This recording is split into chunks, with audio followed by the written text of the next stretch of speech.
ప్రియులారా, క్రీస్తు ప్రభుని రెండవ రాకడ వర్తమానాలు వినుచున్న ప్రేక్షకులందరికీ నా శుభాభివందనాలు. మరి ఇప్పుడు గత ఎపిసోడ్లో విడిచిపెట్టబడ్డ వారి యొక్క స్థితిగతులు చూసాం. మిడతలు ఏ విధంగా తేలుకున్నటువంటి బలంతో కుట్టి మనుషులను పాడు చేసినావు. దేవుని ముద్ర గలవారికి ఏ హాని లేదు. దేవుని ముద్ర లేని 666 ముద్ర కలిగినటువంటి వారికి భూమి మీద హాని జరగబోతుంది. అలాగనే 666 ముద్ర కలిగిన వాటి విషయంలో మరి కొంత భాగం నేర్చుకుందాం. ప్రకటన గ్రంథం 16వ అధ్యాయం 1వ వచనం. మరియు మీరు పోయి దేవుని కోపముతో నిండిన ఆ 7 పాత్రలను భూమి మీద కుమ్మరించుడని ఆలయములో నుండి గొప్ప స్వరము ఆ 7 దేవదూతలతో చెప్పగా వింటిని. అంతటా మొదటి దూత వెలుపలికి వచ్చి తన పాత్రను భూమి మీద కుమ్మరింపగా ఆ క్రూర మృగం యొక్క ముద్ర గల వారికి దాని ప్రతిమకు నమస్కారం చేయవారికి బాధకరమైన చెడ్డ పుండు పుట్టాను. ఎవరైతే ఆ ముద్ర వేయించుకుంటారో వారికి ఈ లోకంలో విడిచిపెట్టబడ్డ తర్వాత బాధకరమైన చెడ్డ పుండు పుడుతుంది. ఆ చెడ్డ పుండుతో వారికి నిద్ర ఉండదు. చూడండి ఎలాగుంటుందో. Then I heard a great voice out of the temple, saying to the 7 angels, Go your ways, and pour out the violence of the wrath of God upon the earth. And the first went, and poured out his vial upon the earth. And there fell a noise grievous upon the man which had the mark of the beast, and upon బాధకరమైన చెడ్డ పుండు. And the second angel poured out his vial upon the రెండవ దూత తన పాత్రను సముద్రంలో కృమ్మరింపగా సముద్రము పీనుగ రక్తము ఆయను. అందువలన సముద్రంలోని జీవ జంతువులన్నీ చచ్చిపోయినాయి. సముద్రంలోని జీవ జంతువులన్నీ చనిపోతే ఆ కుళ్ళిన చేపల వాసనకు భరించలేక ఈ 666 ముద్ర వేయించుకున్నవారు ఆ వాసనలో కొట్టుమిట్లాడుతూ ఉన్నారు. ఆ తర్వాత మూడవ దూత తన పాత్రను నదులలోను జలధారలలోనూ కృమ్మరింపగా అవి కూడా రక్తమైపోయినాయి. ఇక త్రాగడానికి మంచినీళ్ళు లేవు. నదుల్లోనూ జలధారలు అనగా కొండల మీద కారే నీటిలోనూ ఇవన్నీ కూడా రక్తమై నీసు వాసన రక్తపు వాసన వచ్చేసినాయి. అప్పుడు వర్తమాన భూతకాలంలో పవిత్రుడా పరిశుద్ధుల రక్తమును ప్రవక్తల రక్తమును వారు కార్చినందుకు తీర్పు తీర్చి వారికి రక్తమును త్రాగనిచ్చితవని దీనికి వారు పాత్రులే అని నీవు ఎలాగ తీర్పు తీర్చదు కనుక నీవు న్యాయవంతుడు అని ఏ దేవదూత చెప్పింది? జలముల దేవదూత. వీళ్ళు భూమి మీద ఈ రక్తము కార్చినందుకు, నీతిమంతుల యొక్క రక్తమును కార్చినందుకు, నీ భక్తుల యొక్క రక్తమును కార్చినందుకు వీళ్ళకి రక్తమును త్రాగనిచ్చావు. వీళ్ళ రక్తము కార్చారు, ఆ రక్తాన్ని తిరిగి త్రాగుతున్నారు కనుక దీనికి వారు పాత్రులని జలముల దేవదూత, ఆకాశ గంగమ్మ తల్లి, అలాగనే వరుణ తల్లి, అలాగనే పాతాళ గంగమ్మ తల్లి, అలాగనే గోదావరమ్మ గంగమ్మ, అలాగనే కృష్ణమ్మ, తల్లులన్నీ కూడా ఈ దేవదూతలందరూ కూడా దీనికి వారు పాత్రులని జలముల దేవదూత నీవు ఎలాగ తీర్పు తీర్చుతూ కనుక దీనికి వారు పాత్రులని ఆమె లేక జలముల దేవదూత ఏమన్నది? చెప్పగా వింటిని. సూర్యుడి మీద కృమ్మరింపగా మనుషులను అగ్ని చేత కాల్చుటకు సూర్యునికి అధికారం ఇవ్వబడెను. కాగా మనుషులు తీవ్రమైన వేడిమి చేత కాలిపోయి ఈ తెగుళ్ళ మీద అధికారం కలిగిన ఆ దేవుని నామమును దూషిస్తూ ఉన్నారు. కానీ కనీసం ఆయన్ని మహిమపరిచినట్లు వారు మారు మనస్సు అనగా నువ్వు విడిచిపెట్టబడ్డావా? ఇక నువ్వు ఎట్టి పరిస్థితుల్లో నీకు మారు మనసు జరగదు. కారణం ఏంటంటే ఆయన కుమ్మరించేటువంటి ఆ పాత్రల వలన నువ్వు విసుగు చెంది ఆయన నామాన్ని దూషిస్తావు. కానీ చివరికి నీకు మారు మనసు అంటే దొరకదు. చివరికి అగ్నిగుండమే నీకు గతి. కనుక ప్రభువైన యేసునందు విశ్వాసం ఉంచండి, అప్పుడు మీరును మీ ఇంటి వారును రక్షింపబడతారు.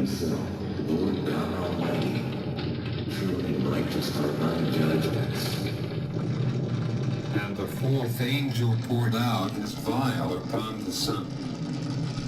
And power was given unto him to scourge men with fire. And men were scourged with great heat, and blasphemed. ఆ అగ్ని చేత నాలుకలు కరుచుకుంటారు, Power over these plagues. దేవుని నామాన్ని దూషిస్తారు. And they repented not to give him glory. And the fifth angel poured out his vial upon the seat of the beast. And his ప్రకటన గ్రంథం 16వ అధ్యాయము 20వ వచనం. ప్రతి ద్వీపము పారిపోతుంది, పర్వతములు కనబడకపోతున్నాయి, ఐదేసి మణుగుల బరువుగల వడగండ్లు ఆకాశము నుండి మనుషుల మీద పడెను. ఆ వడగండ్ల దెబ్బకు మిక్కిలి గొప్పదైనందున మనుషులు ఆ దెబ్బను బట్టి దేవుని దూషించిరి. ఐదేసి మణుగులు వడగండ్లు, ఆకాశం నుంచి పడే వడగండ్లు.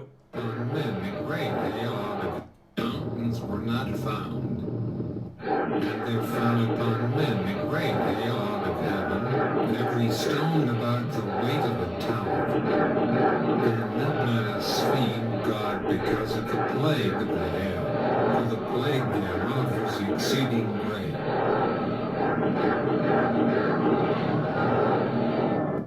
ఒక్క చిన్న రాయే ఆకాశం నుంచి మీద పడితే తట్టుకోలేమే, మరి ఐదేసి మణుగుల వడగండ్లు మీద పడుతుంటే ఈ మధ్యకాలంలో దగ్గరగా 1 కేజీ పైన బరువు తూగేటువంటి వడగండ్లు కూడా ఆయా ప్రాంతాల్లో చేలల్లో అక్కడక్కడ ఆయా రాష్ట్రాల్లో పడుతూ ఉన్నాయి. రాబోయే దినాల్లో విడిచిపెట్టబడ్డ వారి మీద ఈ ఐదేసి మణుగు అంటే ఇంచుమించు 56 కేజీలు బరువు కలిగినటువంటి వడగళ్ళు భూమి మీద, మనుషుల మీద, ఇళ్ల మీద, అన్నిటి మీద పడిపోతాయి. చివరికి నాశనమే. కానీ మనుషులు చావాలని ఆశపడతారు, కానీ మరణం వారి యొద్ద నుండి పారిపోతుంది. తర్వాత ప్రకటన గ్రంథం. ఇవన్నీ అయిన తర్వాత దేవుని యొక్క జడ్జిమెంట్ ఒకటి రాబోతుంది. ఆ జడ్జిమెంట్ సమయంలో ఏం జరుగుతుందో చూద్దాం. ప్రకటన గ్రంథం 6వ అధ్యాయం 13వ వచనం. పెద్ద గాలి చేత ఊగులాడు అంజూరపు చెట్టు నుండి అకాలపు కాయలు రాలునట్లు ఆకాశం నుండి నక్షత్రములు భూమి మీద రాలేను. అవి రాలినప్పుడు ఏమవుతాయో చూద్దాం.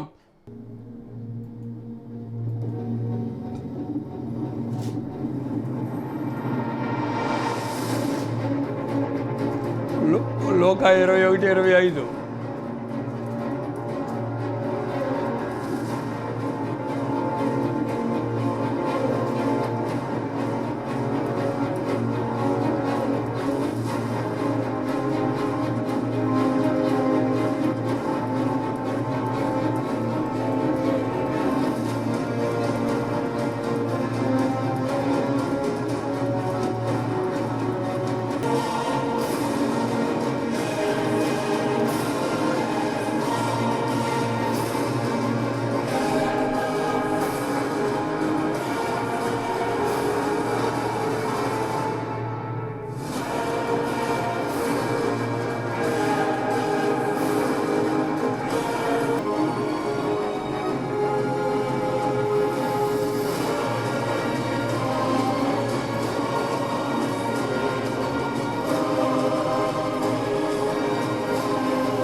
రెండవ పేతురు 3వ అధ్యాయము 10వ వచనం. అయితే ప్రభు దినము దొంగ వచ్చినట్లు వచ్చును.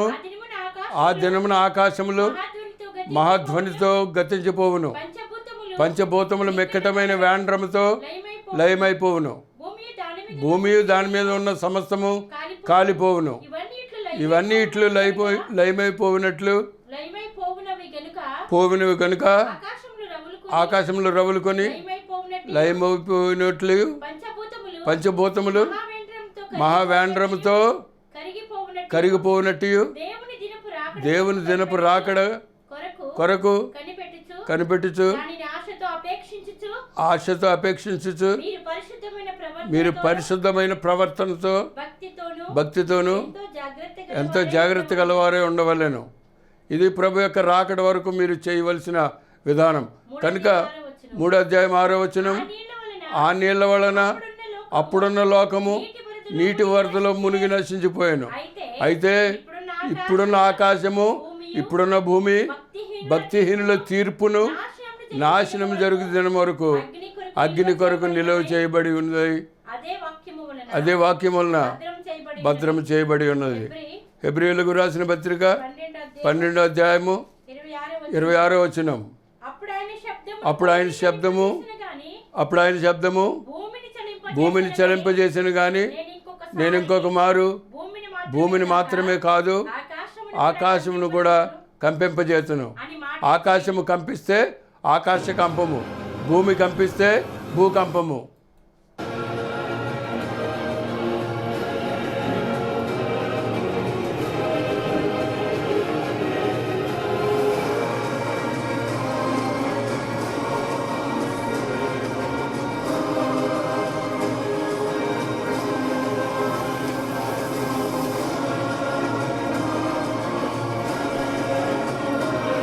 ఆకాశం నుండి అకాలపు కాయలు రాలినట్లు, అంజూరపు చెట్టు నుండి అకాలపు కాయలు రాలినట్లు నక్షత్రములు భూమి మీద రాలిపోతున్నాయి. కనుక ప్రభు అయినటువంటి యేసుక్రీస్తు యొక్క రాకడ అతి సమీపంగా ఉంది. కొందరు అన్నారు, ప్రభు నీ రాకడకు యుగ సమాప్తికి సూచనలు ఏవి అన్నప్పుడు మత్తయి సువార్త 24వ అధ్యాయం 3వ వచనం, ఒలీవల కొండ మీద కూర్చుండి ఉన్నప్పుడు శిష్యులు ఆయన యొద్దకు వచ్చి ఇవి ఎప్పుడు జరుగును, నీ రాకడకును ఈ యుగ సమాప్తికి సూచనలేమి మాతో చెప్పమనగా యేసు వారితో ఇట్లన్ను, ఎవడను మిమ్మల్ని మోసపరచకుండా చూసుకోండి. అనేకులు నా పేరట వచ్చి నేనే క్రీస్తునని మీతో చెబుతారు, పలువురిని మోసపరుస్తారు. ఎవరైనా ఏ మనుషుడైనా నేను క్రీస్తును లేకపోతే క్రీస్తు వల్లే ఉన్నాను, నేను మిమ్మల్ని స్వస్థపరుస్తాను, లేకపోతే ఊదుతాను మిమ్మల్ని, లేకపోతే జనం పడిపోతారు, ఇలాంటివన్నీ మాయలు మంత్రాలు, దయచేసి వాటి జోలికి పోకండి. అవన్నీ కూడా అబద్ధాలు, అవన్నీ సైతాను యొక్క క్రియలు. కనుక వాటిని నమ్మకండి. చనిపోయిన వారిని లేపుతానంటారు, నమ్మకండి. అంతమందిని మోసపరుస్తారు. మరియు మీరు యుద్ధాల గురించి యుద్ధ సమాచారముల గురించి వినబోదురు. మీరు కలవరపడకండి, దేవుని ముద్ర కలిగిన వారు. ఇవి జరగవలసినవి కానీ అంతము వెంటనే రాదు. అయ్యా, అయితే అంతం ఎప్పుడు వస్తుంది, ఎలాగొస్తుంది అది నేను మీకు ఒక మాట చెప్తాను. ప్రభు ఏమన్నాడంటే ఆ దేవుని వాక్యంలో, అవి నోవహు దినముల్లో జరిగినట్లు జరుగును, అలాగనే లోతు దినములో జరిగినట్లు జరుగును. నోవహు దినములో ఏమి జరిగింది? నోవహు జనులు తినుచు త్రాగుచు పెండ్లికిచ్చుకొనుచు పెండ్లాడుచు ఇళ్ళు కట్టుకొనుచు వారి ఇష్టానుసారమైన జీవితం జీవిస్తున్నప్పుడు ఆ వరదలు వచ్చి ముంచివేసినాయి. ఇప్పుడు కూడా సునామీలు, అదే సమయంలో సునామీ కూడా భూమి ముంచివేయబోతుందని వార్తలు వస్తున్నాయి. అలాగనే ఇంకా మరి లోతు దినములో ఏం జరిగింది? జనులు ఇళ్ళు కట్టుకొనుచు పెండ్లాడుచు పెండ్లికిచ్చుకొనుచు తినుచు త్రాగుచు వారి ఇష్టానుసారమైన జీవితం జీవించారు. అలాగనే స్త్రీలు మగవారు పెళ్ళిళ్ళు చేసుకొనుచు వారి ఇష్టానుసారంగా వారు చేశారు. కనుక చూడండి లోతు దినంలో ఏం జరిగిందో. క్లబ్ డ్యాన్సులు ఇప్పుడు మాదిరిగానే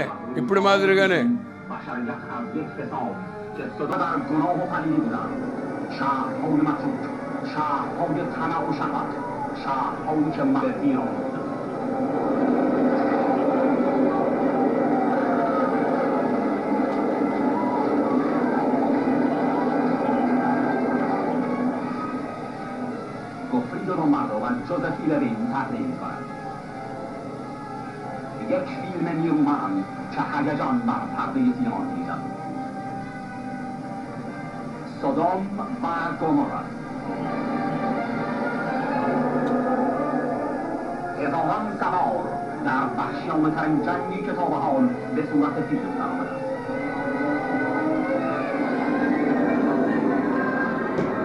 ఆనాడు కూడా జనం మీదకి జనం, రాజ్యం మీదకి రాజ్యం ఇలాగనే లేచినాయి. ఈనాడు కూడా అవే జరుగుతున్నాయి. سدوم و گمورا. వారి ఇష్టానుసారమైన జీవితాన్ని క్లబ్ డ్యాన్సులతోటి, شهر نفت. పార్టీలు, విందులు, వినోదాలు, رهنه‌های وحشیانه. మగవాళ్ళు స్త్రీలు వివాహం చేసుకోవడం. సుప్రీంకోర్టు కూడా స్త్రీలు మగళ్ళు వివాహం చేసుకోవచ్చని ఆర్డర్ అయింది. స్వలింగ సంపర్కుల హక్కులపై దేశ అత్యున్నత న్యాయస్థానం చారిత్రాత్మక తీర్పునిచ్చింది. ఇకపై స్వలింగ సంపర్కం నేరం కాదని సుప్రీంకోర్టు తెలిపింది. ఐపీసీ సెక్షన్ 377 ను రద్దు చేయాలంటూ దాఖలైన పిటిషన్పై సుదీర్ఘ విచారణపై దేశ అత్యున్నత న్యాయస్థానం సంచలన తీర్పునివ్వడం ఇప్పుడు హాట్ టాపిక్ గా మారింది. అలాగనే సుధమ గుమ్మరల మాదిరిగానే దేశంలో కూడా అలాగే జరుగుతున్నాయి. سدوم و گمورا. دو شهر شکنجه و فساد. مسکن نزدیکترین مردمانی که تاکنون جهان می‌شناختند.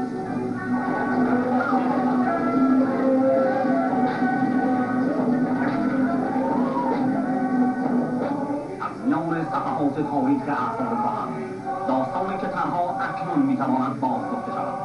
سدوم و گمورا. ستارگانش استیوارت گرینجر، پیرانجلی، استنلی بیکر، انوکمه، رستم خودستن و یک گروه از هنرمندان بزرگ جهانی.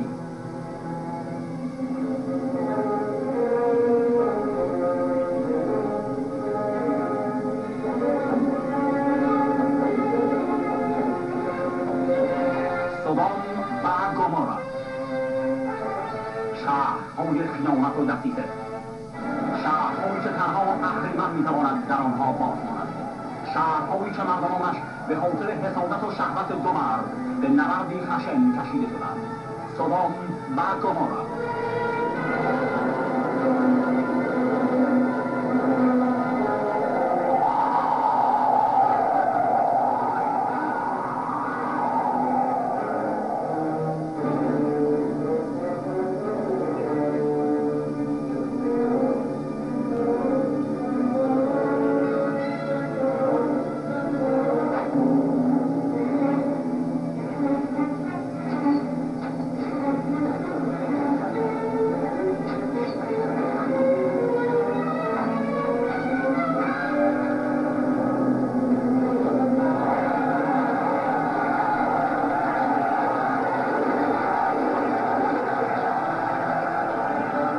కనుక ప్రభు రాకడ అత్యంత సమీపం ఉందని గుర్తెరిగి ఆ దేవుని సేవించుకుంటూ, దేవుని ప్రార్థించుకుంటూ జాగ్రత్తగా ఉండాలని ప్రేమతో మనం చేస్తున్నాను.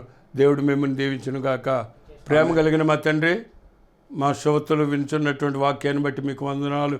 నాయన మారు మనసు పొంది నేను క్రీస్తులో జీవించినట్లుగా సహాయం చేయండి. నాయన విడవబడిన వారైతే ఎన్నో శ్రమలు పాలు కావాలి, ఎత్తబడిన వారైతే సంతోషకరమైనటువంటి జీవితం నీ మధ్యాకాశంలో ఎత్తబడి ఆ పెండ్లి విందులో పాల్గొనేటువంటి భాగ్యం వారికి దొరుకుతుంది. కనుక నీ యందు విశ్వాసం ఉంచి రక్షింపబడినట్లుగా సహాయం చేయమని ప్రార్థిస్తున్నాం. ఇదిగోనైనా మరి ఎపిసోడ్ల కొరకు సహాయపడుతున్న కుటుంబాలను దీవించి ఆశీర్వదించమని, ఇంకెవరైనా చేయగలిగితే వారికి ఇచ్చేటువంటి మంచి మనసును అనుగ్రహించమని నజరేయుడైన యేసు నామములో వేడుకొంచున్నాం పరమ తండ్రి, ఆమెన్. ప్రియులారా, ఈ వర్తమానాలు వీధుల్లో కానీ మీ చర్చెస్లో కానీ వినిపించాలంటే మాతో సంప్రదించండి. ప్రాజెక్టును తెర మీద చూపిస్తూ బోధించగలం. దేవుడు మేము దీవించునుగాక. ఆమెన్.